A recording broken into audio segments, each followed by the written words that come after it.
Ngaran kuring Wanda, tempat panganjrekan di Cibaligo Cihanjuang. Pagawean sajabat jadi IT di salah sahiji hotel nu aya di Lembang. Kuring purah nyewakeun sound system. Ieu carita anu pernah kealaman ku kuring. Basa kuring katugasan ku Ajum masang sound system di Cikalong. Ari acarana teh beurang peuting, beurang mah acara dangdutan, nya peutingna acara jaipongan atawa bajidoran. Ari panggungna teh disisieun solokan gede, da pareng imahna nu hajat teh di deukeut solokan. Nya kuring lamun aya acara-acara saperti kitu teh sok ngadon ngeset sound system teh ku kuring sorangan. Tarang ngandalkeun batur.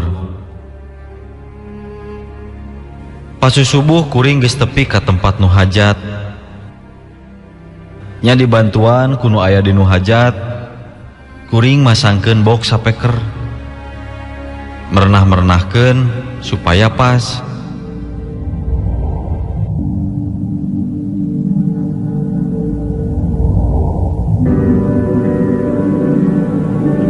Sanggeus kuring beres masangkeun sound system, pimpinan rombongan datang. Sarta terus manehna nyarita ka kuring. Waduh, gesit, geus beres dipasangkeun geuning sound systemna. Jam sabaraha mang mada ini teh mah? Jam 4 wa.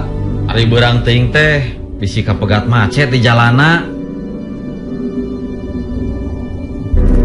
Eueuh caritana naon? Kaayaan abeuh ti beurang nama.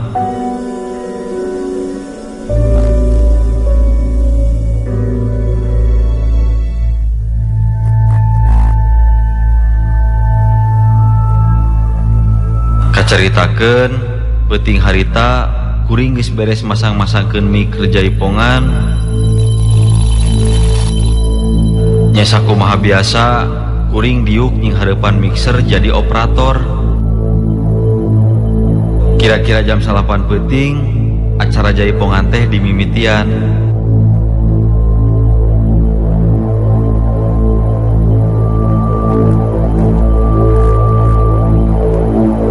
Panayagan mimitina beuh gamelan, sinden oge geus kadenge nyinden.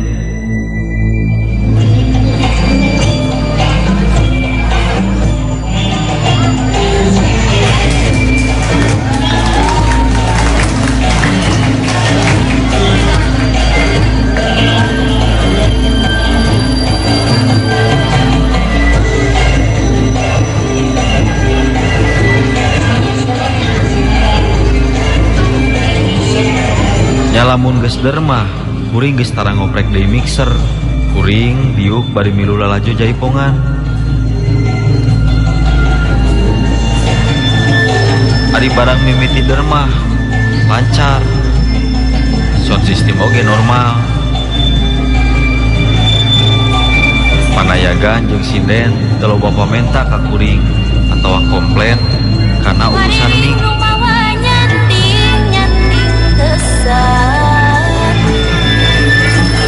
Keur meujeun rararamena nu jaraipongan, sora sapeker ujug-ujug ngaleutikan teu puguh. Barang ku kuring dipariksa, volume power siga aya anu muterkeun ngaleutikan. Ku kuring volume power digedean deui.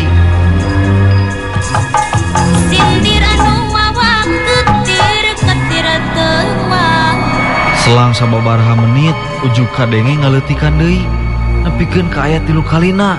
Kitu deui, kitu deui. Kuring kacarekan ku panayagan jeung sinden.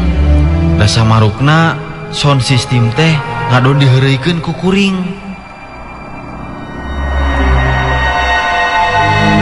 Nya ninggang nu ka-4 kali, kuring ngarasa penasaran. Sabab saban volume power ngaleutikan wae sorangan. Saban ku kuring geus digedean.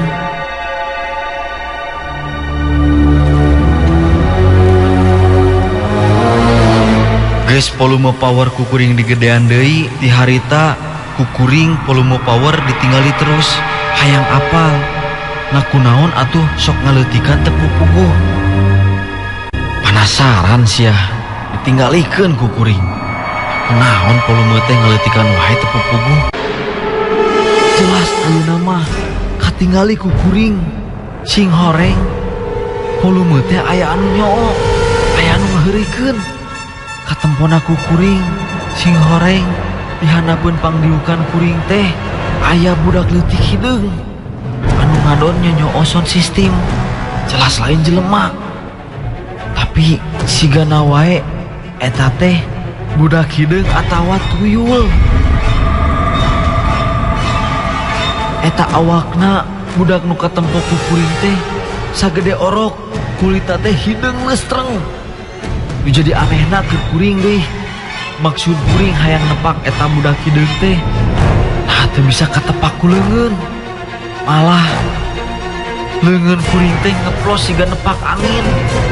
Kuring sorangan anu ngarasa ruas jeung sieun. Sieun eta budak hideung teh ngaganggu ka kuring. Sabab batur mah aya anu ninggaliun kana ayana eta budak hideung teh nya kuring culek kana pagawean ngaoperatoran. Kuring gegerendengan nyarita sarta terus kuring ngajeleng turun tina luhur panggung.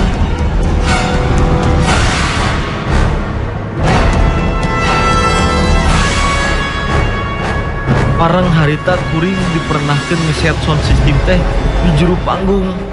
Pimpinan kuring negor ka kuring anu turun di tempat ngeset sound system. Astagfirullahaladzim. Paingan gening aya nu ngoprek. Pek atuh teruskeun pangesetkeun kayaknya kumaneh. Mana rek kemana tuh anu turun? Mana? Kuring temalire kana omongan panayagan anu nyarekan kuring. Ngedah kuring ngadon turun lain membuat sound system. Harita mah kuring teu wakat cacarita kanu sejen ngeunaan aya budak hideung teh. Kuring teu wani ngadeukeutan sound system. Kuring ngadon diuk dina kursi hareupeun panggung, cicing di nu hajat. Malah nepi ka beresna acara, kuring ngadon cicing di handap. Nu lalajo geus barubar, tinggal panayagan anu keur beberes gamelan.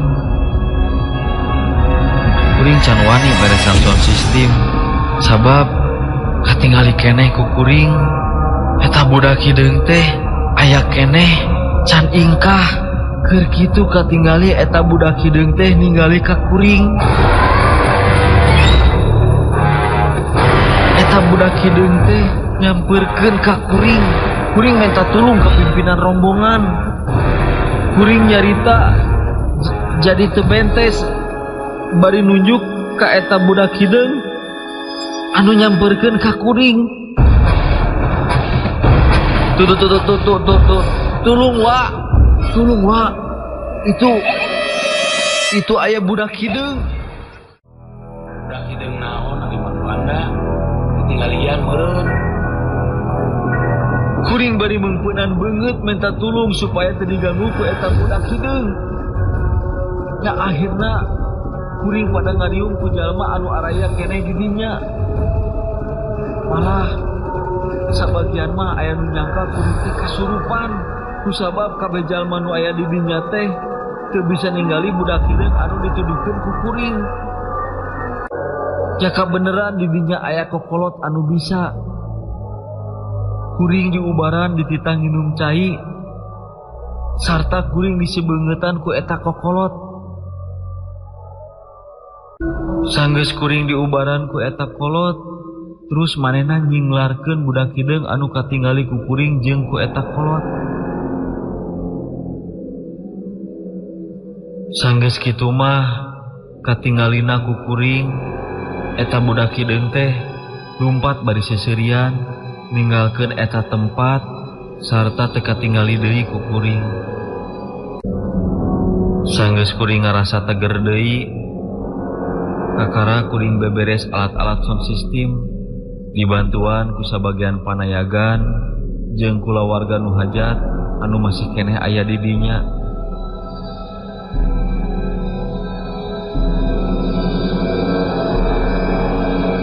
Saterusna kuring mulang ka imah nu aya di Cibaligo Cihanjuang.